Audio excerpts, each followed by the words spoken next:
जय हिंद। आप सभी का युवराज क्लासेस में हार्दिक अभिनंदन है। रसायन विज्ञान का जो सीरीज चल रहा है उस सीरीज के अंतर्गत आज हम लोग जो है तीसरा भाग देखेंगे, अर्थात अगला भाग देखेंगे। और इस भाग के अंतर्गत हम लोग जो है आज कार्बनिक रसायन के बारे में अध्ययन करेंगे। कल की वीडियो में हम लोग कार्बनिक रसायन के बारे में हम लोग स्टडी किए थे। तो बिना देर करते हुए शुरू करते हैं कार्बनिक रसायन के बारे में, जो परीक्षा में काफ़ी महत्वपूर्ण और काफ़ी सहयोग देगा। ठीक है ना। तो शुरू करते हैं बिना देर करते हुए। देखिए, पहली बात कार्बनिक रसायन के बारे में हम लोग समझ लेते हैं। कार्बनिक रसायन होता क्या है? मतलब वे पदार्थ जो कार्बन से मिलकर बने होते हैं उनको हम कहते हैं कार्बनिक पदार्थ। और कार्बनिक पदार्थ के अंतर्गत जब हम अध्ययन करते हैं रसायन विभाग की शाखा के अंतर्गत, तो उसी को हम क्या कहते हैं? कार्बनिक रसायन कहते हैं। क्या कहते हैं? कार्बनिक रसायन कहते हैं। अब ये कार्बनिक रसायन के अंतर्गत कौन कौन से प्रमुख बातें होंगी तो देखते हैं। पहला कह रहा कि प्रकृति में सर्वाधिक मात्रा में पाया जाने वाला कार्बनिक पदार्थ कौन है? पहला पॉइंट है कि प्रकृति में सर्वाधिक मात्रा में पाया जाने वाला कार्बनिक पदार्थ कौन है? तो सर्वाधिक मात्रा में जो पाया जाने वाला प्रकृति में यानी प्राकृतिक पदार्थ जो कार्बनिक पदार्थ है उनमें जो है सेलुलोज जो है यह ऐसा कार्बनिक पदार्थ है जो पूरे प्रकृति में सर्वाधिक मात्रा में पाया जाता है। अर्थात हम कह सकते हैं सेलुलोज जो होता है एक ऐसा नेचुरल जो होता है कार्बनिक पदार्थ है जो पूरे प्रकृति में सर्वाधिक मात्रा में पाया जाता है। ठीक है। दूसरा बात करते हैं कि पहला कार्बनिक पदार्थ कौन सा है जो प्रयोगशाला में संश्लेषित किया गया? तो यूरिया एक ऐसा पहला कार्बनिक पदार्थ था जिसको प्रयोगशाला में कृत्रिम विधि से बनाया गया। हालांकि इसके पहले जितने भी कार्बनिक पदार्थ थे वह सब के सब क्या थे? प्राकृतिक थे। लेकिन प्रयोगशाला में आर्टिफिशियल यानी मैन मेड के द्वारा जो है पहला पहला जो है कार्बनिक पदार्थ जो बनाया गया उसका नाम यूरिया है। ठीक है। इसका फार्मूला होता है NH2CO NH2। ठीक है।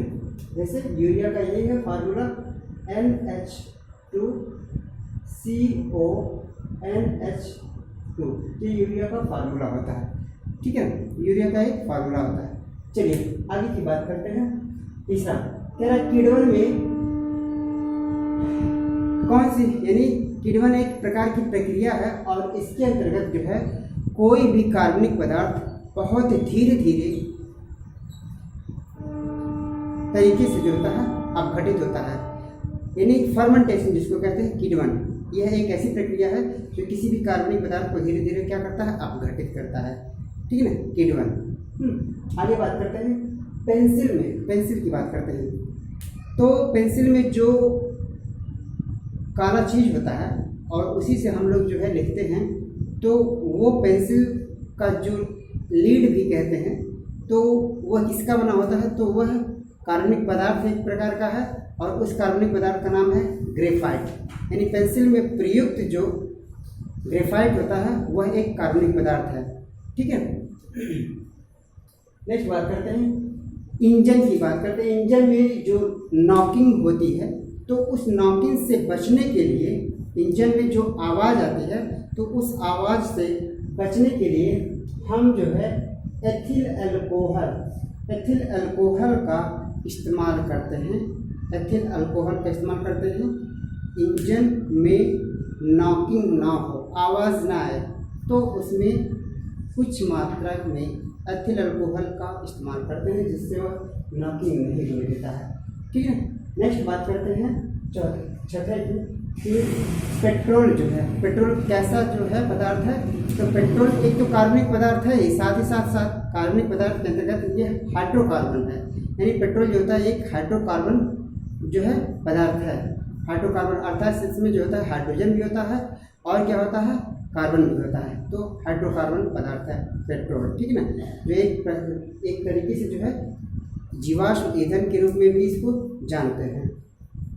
नेक्स्ट बात करते हैं पैराफिन की बात करते हैं। तो पैराफिन मोम जो होता है वह पेट्रोलियम उत्पाद है, अर्थात पेट्रोलियम रिफाइनरी में एक बाई प्रोडक्ट निकलता है, उसी को हम क्या कहते हैं, पैराफिन मोम।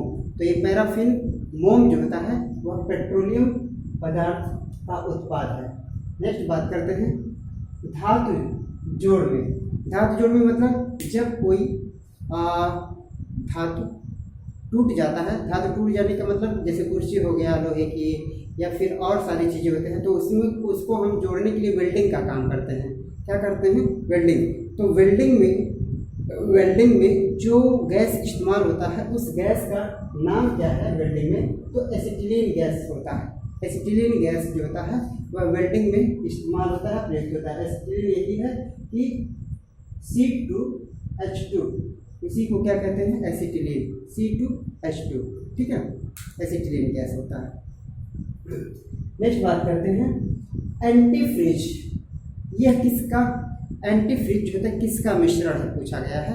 तो एंटीफ्रिज जो होता है वह एथिल अल्कोहल और जल का मिश्रण है। एंटीफ्रिज एथिल अल्कोहल और जल का मिश्रण है। एथिल अल्कोहल मतलब C2H5OH, ये एथिल अल्कोहल है, और इसमें अगर जल मिला दिया जाए तो तैयार होगा एंटीफ्रिज, ठीक है। नेक्स्ट बात करते हैं शराब। जो शराब निर्मित किया जाता है यानी बनाया जाता है, तो शराब बनाने की प्रक्रिया जो होता है वह किण्वन से होते हुए गुजरती है, यानी शराब जब बनाया जाता है तो वह किण्वन की प्रक्रिया से ही बनाया जाता है, ठीक है। यानी शराब बनाने में किण्वन की प्रक्रिया का इस्तेमाल होता है। नेक्स्ट बात करते हैं तेरा मांसपेशियों में थकान होता है। मांसपेशियों में थकान किसके एकत्रित होने से, अर्थात मांसपेशियों में ऐसा कौन सा चीज़ जमा हो जाता है जो हमें थकान महसूस कराता है। तो मांसपेशियों में लैक्टिक एसिड के जमने से जो होता है, यानी इकट्ठा होने से जो होता है हम लोगों में थकान महसूस होता है और थकान लगता है। तो ये बहुत इंपॉर्टेंट है, पूछा गया है कई बार कि मांसपेशियों में थकान किसके एकत्रित होने से होता है, तो लैक्टिक एसिड के होने से होता है, ठीक है, लैक्टिक एसिड। नेक्स्ट बात करते हैं तैराकी। आंसू गैस में किस चीज़ का उपयोग होता है जिसकी वजह से हमारी आंखों से आंसू निकलने लगता है। तो आंसू गैस में क्लोरोएसिटोफिनोन का प्रयोग होता है, इस्तेमाल होता है, क्लोरोएसिटोफिनोन, जिसकी वजह से हम लोगों के आंखों में आंसू आने लगता है। और खासकर जहाँ पे प्रोटेस्ट होता है, जहाँ पे धरना होता है, और उन धरने को नियंत्रित करने के लिए या भगाने के लिए जो होता है पुलिस बल के द्वारा जो होता है इस आंसू गैस का गोला दागा जाता है, जिसकी वजह से लोगों की आंखों से लगातार आंसू निकलते हैं और आंखों में जलन भी होता है। और इतना तेज आंसू और जलन निकलता है कि लोग वहाँ पर आराम से खड़े नहीं रह पाते हैं और प्रोटेस्ट जो होता है उससे दूर हो जाते हैं या फिर हट जाते हैं। नेक्स्ट बात करते हैं खाद्य परिरक्षण में किसका इस्तेमाल होता है। तो खाद्य परिरक्षण मतलब खाद्य को सुरक्षित रखने के लिए, संरक्षण करने के लिए, ठीक है, खाद्य पदार्थों को संरक्षण करने के लिए जो होता है बेंजोइक एसिड, जिसको हम सोडियम बेंजोएट कहते हैं, सोडियम बेंजोएट का इस्तेमाल होता है। सोडियम बेंजोएट का इस्तेमाल होता है और सोडियम बेंजोएट का इस्तेमाल करके हम खाद्य पदार्थों को कई दिनों तक हम सुरक्षित रख सकते हैं, कई महीनों तक सुरक्षित रख सकते हैं। नेक्स्ट बात करते हैं टेफ्लॉन की।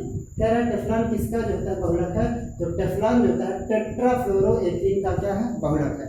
टेफ्लॉन जो होता है टेट्राफ्लोरोएथिलीन का क्या है, बहुलक है, जो एक प्रकार का जो है नायलॉन के अंतर्गत हम कह सकते हैं आता है। एक तरह से प्लास्टिक जो होता है, एक तरह से हम कह सकते हैं नेचुरल, ठीक है ना, प्लास्टिक होता है टेफ्लॉन। आगे बात करते हैं प्राकृतिक रबड़ जो होता है वह किसका जो होता है बहुलक होता है। तो प्राकृतिक रबड़ जो होता है आइसोप्रीन का। एन एग्जाम्पल पूछा गया है कि निम्नलिखित में से कौन प्राकृतिक रबड़ है। तो आइसोप्रीन जो होता है वह प्राकृतिक रबड़ का एक उदाहरण है। यानी प्राकृतिक रबड़ जो होता है आइसोप्रीन का क्या होता है, बहुलक होता है, यानी आइसोप्रीन का चेन होता है, आइसोप्रीन की श्रृंखला होती है। तो जहाँ पर आइसोप्रीन की श्रृंखला होगी वो समझिए क्या होगा, प्राकृतिक रबड़ होगा, ठीक है ना। नेक्स्ट बात करते हैं बुलेट प्रूफ जैकेट में किसका इस्तेमाल होता है, यानी बुलेट प्रूफ जैकेट जो बनाया जाता है वह किसका बहुलक होता है। तो पॉलीकार्बोनेट्स का जो होता है बहुलक होता है। यानी बुलेट प्रूफ जैकेट जो बनाया जाता है उसमें पॉलीकार्बोनेट्स का चेन होता है, श्रृंखला होता है। तो पॉलीकार्बोनेट की श्रृंखला से जो है बुलेट प्रूफ जैकेट का निर्माण होता है और इस पर जो होता है गोली का असर लगभग न के बराबर होता है, ठीक है। एंथ्रेसाइट लगभग न के बराबर, लगभग न के बराबर होता है, मतलब नहीं होता है। इसी वजह से सेफ्टी के लिए जो है लोग बुलेट प्रूफ जैकेट पहनते हैं और बुलेट लगने से, गोली लगने से भी वो बच सकते हैं। ठीक है, नेक्स्ट बात करते हैं। कह रहा है कि कोयले का सबसे उत्तम किस्म कौन है? तो कोयले का सबसे उत्तम किस्म होता है एंथ्रेसाइट। एंथ्रेसाइट जो होता है कोयले का सबसे उत्तम किस्म है, क्योंकि इसमें कार्बन की मात्रा सर्वाधिक होती है। सर्वाधिक कार्बन की मात्रा होने के कारण यह कोयले का सबसे उत्तम किस्म को माना जाता है। ठीक है, नेक्स्ट बात करते हैं डायनामाइट। डायनामाइट जो एक तरह का विस्फोटक पदार्थ होता है।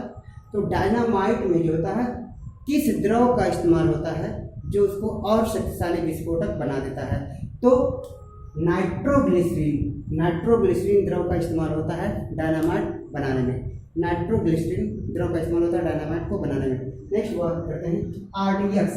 आरडीएक्स जो है एक विस्फोटक पदार्थ है, जिसको हम कह सकते हैं रिसर्च डेवलपमेंट ऑफ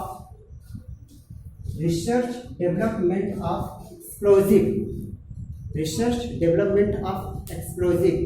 ये आरडीएक्स का एक तरह से फुल फॉर्म है और इसको बनाने में जो है कई प्रकार के विस्फोटक पदार्थों का इस्तेमाल होता है और इसे जो होता है T4 के नाम से भी जानते हैं। इसे हम T4 के नाम से भी जानते हैं। किसको? आरडीएक्स को, यानी रिसर्च डेवलपमेंट ऑफ एक्सप्लोजिव। ठीक है, नेक्स्ट बात करते हैं विश्वा। कह रहा कि दवा में जो कैप्सूल यानी कैप्सूल होता है, कुछ दवाएं होती हैं जो कैप्सूल की फॉर्म में होते हैं, तो उस कैप्सूल का जो कवर बना होता है वो किसका बना होता है? तो उस कैप्सूल का कवर जो होता है मॉडी का बना होता है, मॉडी का बनाता है, जो एक पदार्थ का जो होता है कार्बनिक पदार्थ है और आसानी से हमारे बॉडी में क्या हो जाता है?